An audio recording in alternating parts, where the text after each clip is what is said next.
Welcome to Siriyas garden. Next Siriyas கார்டனில் திவ்ய தேசம் 21 நந்திபுர விண்ணகரம் பற்றி பார்க்கலாம். இத்திருத்தலம் கும்பகோணத்திற்கு தெற்கே சுமார் 3 மைல் தொலைவில் உள்ளது. இந்த கோவிலின் மூலவர் நாதநாதன் என்று அழைக்கப்படுகிறார்.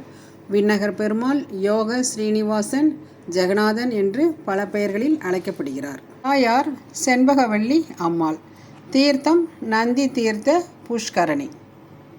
இந்த கோவிலின் மூல விமானம் மந்தார விமானம் என்ற அமைப்பினை சேர்ந்தது. தல வரலாறு பார்க்கலாம். வாயிற் போக்கனாகவும் பூதக்கணங்களின் தலைவராகவும் உள்ளவர் நந்தி தேவர்.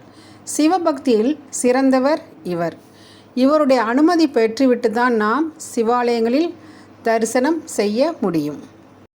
கைலை மலைக்குள் அனுமதி இல்லாமல் ராவணன் நுழைய முற்பட்டார். அப்போ அவருக்கும் நந்தி தேவருக்கும் கடும் வாக்குவாதம் நடந்தது. அப்போது குரங்கு ஒன்றால் உன் நாடு இலங்கை அழிந்து போகும் என்று சாபமிட்டார். சிவனை அவமதிக்கும் வகையில் தாட்சாயனின் தந்தை தட்சன் ஒரு யாகம் நடத்தினான். அந்த யாகசாலையில் பூத கணங்களுடன் புகுந்து அதகலம் செய்தார். தட்சனின் தலை அறுபட்டு விழவும் யாகத்துக்கு துணை போன தேவர்கள் சூரபதுமனால் வதைபடவும் சாபம் கொடுத்தவர் நந்தி தேவர்தான். இத்தகைய நந்தி தேவர் திருவைகுண்டம் வந்தபோது அங்கு காவலாக இருந்த துவாரபாலகர்களில் அனுமதி பெறாமல் உள்ளே நுழைய முயன்றார். அவர்கள் தடுத்தபோது அதை பொருட்படுத்தாமல் உள்ளே சென்றார்.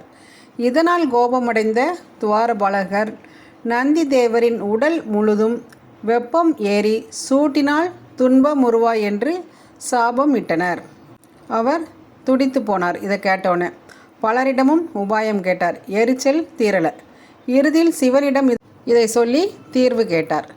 அதற்கு இறைவன் சகல விதமான பாவங்களையும் போக்கும் செண்பகாரண்யம் என்னும் தலம் கும்பகோணத்திற்கு தெற்கே அமைந்துள்ளது. அங்கு போய் மகாவிஷ்ணுவை நோக்கி தவம் செய்து விமோசனம் பெற்றுக்கொள் என்று சிவன் கூறிவிட்டார். அதை கேட்ட உடனே நந்தி தேவர் இங்கு தவம் செய்து சாப நிவர்த்தி பெற்றார். அத்துடன் தான் இங்கு தவம் செய்து பெயர் பெற்றமையால் தன் பெயராலேயே இத்தலம் விளங்க வேண்டும் என்று அருள் பெற்றார். அதன் பிறகுதான் நந்திபுரம் என்றும் அது மருகி நந்திபுர விண்ணகரம் என்றும் பெயர் பெற்று விளங்கியது. திருமாலின் திருமார்பில் திருமகள் உறையும் பாக்கியம் பெற்றதும் இங்குதான். ஒரு தடவை திருப்பார்கடலில் பரந்தாமனின் பாதங்களையே பற்றி எந்நேரமும் அவரது திருவடியிலேயே இருந்த அன்னை ஒளி வீசும் அவர் மார்பை பார்த்து ஒரு முறை பிரமித்தார்.